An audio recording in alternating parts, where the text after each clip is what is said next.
Welcome to This Explainer. Today, we're diving deep into what is honestly the core dilemma of modern work. I mean, you've almost certainly felt it, right? That intense, exhausting tug-of-war between trying to earn more just to get ahead and these massive systemic forces that seem to constantly push you back down. We're going to smash together economics, taxation, and a little bit of philosophy to ask a very real, very pressing question. Is side hustle culture truly empowering you to build wealth, or is it secretly just this incredibly efficient machine for platforms to exploit labor and governments to collect more tax? So, across the globe right now, millions of people are feeling the squeeze. With stagnant salaries, aggressive inflation, and just a painfully high cost of living, relying on a single employer, well, it feels riskier than ever. And the response we've all been sold is to hustle. Monetize your free time. But we really need to critically examine what this actually achieves. Are these extra hours genuinely building your personal wealth, or are you just feeding a broader economic machine that ultimately keeps you exactly where you started?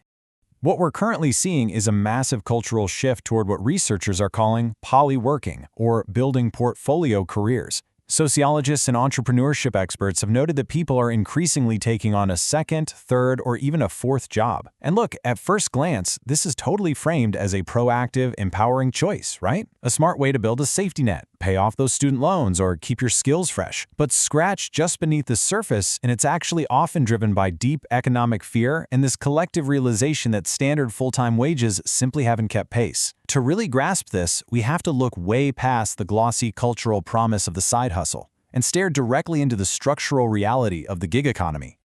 All right, let's get into part one, the gig economy trap, vulnerability disguised.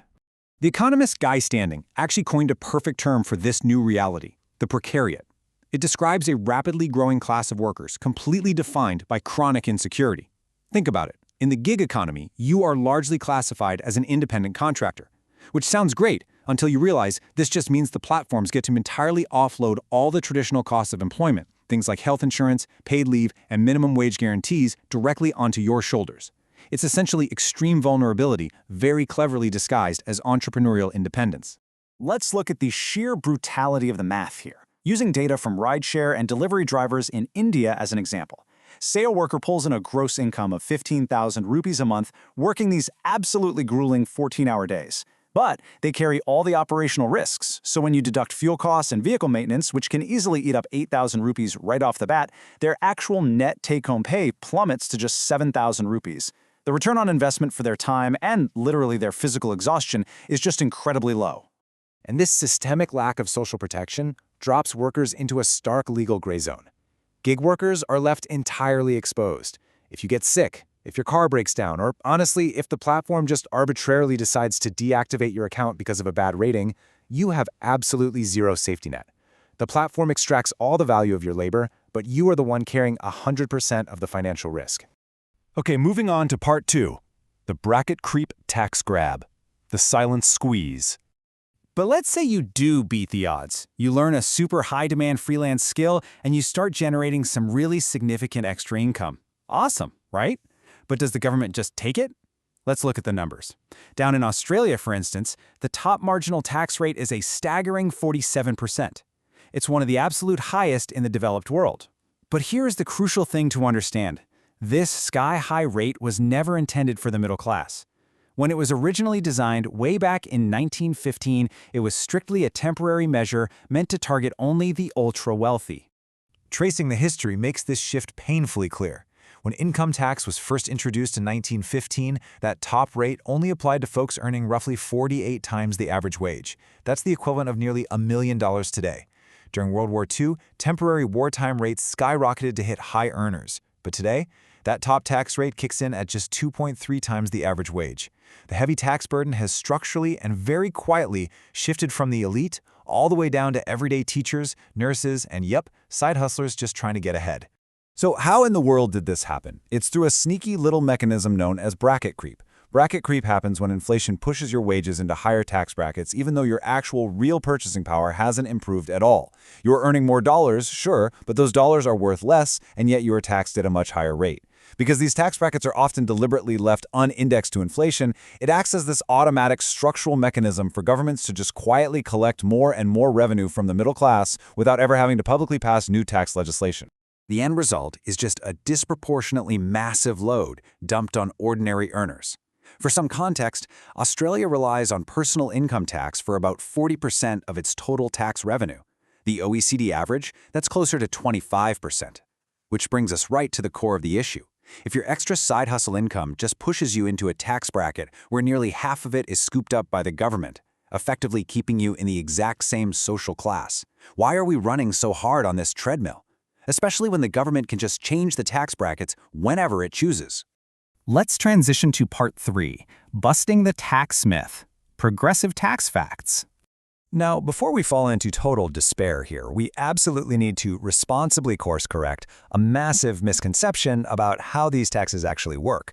I hear this all the time. A very common fear is that earning a side hustle bonus or getting a raise will push you into a higher tax bracket and actually leave you with less take-home pay than you had before.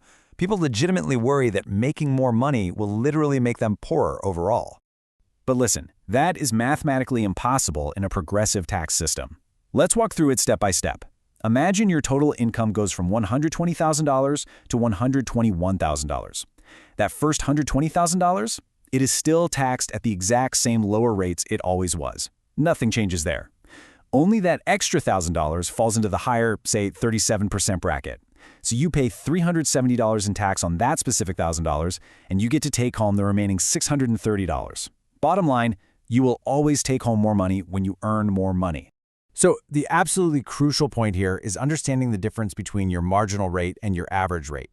Your marginal tax rate is literally just the rate applied to your very next dollar earned. Your average tax rate is your total tax divided by your total income, which is always much, much lower. So no, making more money does not mean you go backwards. However, because of that bracket creep we talked about, the effort you pour into that side hustle definitely yields diminishing returns. The government does take a larger and larger percentage of every extra hour you work. Which brings us to our final philosophical question. If the margins are getting this tight, why do we glorify this relentless treadmill? Which leads us to part 4, the illusion of freedom, hustle culture. A pretty dark dichotomy emerges when you look closely at modern work. On one hand, we see the massive, heavily marketed growth of the gig economy, promising total autonomy and financial freedom. Be your own boss. But on the other hand, the reality is largely defined by opaque algorithmic management. Apps dictate your hours. They penalize you if you're unavailable, and they constantly supervise you through data tracking. It's a system where flexibility is actually just a brilliant cost-saving tool for the employers. The philosopher Theodor Adorno offers a really brilliant lens for understanding this.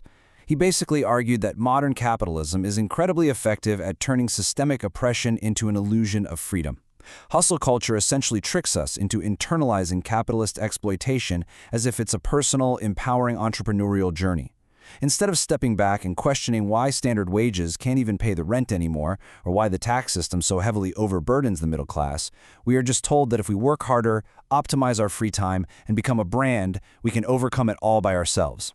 Adorno calls this the ideological function of autonomy. Basically, modern society pushes us to voluntarily suppress our own free time. Hobbies, relaxation, just hanging out with personal relationships, those are now frequently repackaged as missed opportunities to optimize our productivity. Freedom just becomes synonymous with market functionality. And the worst part?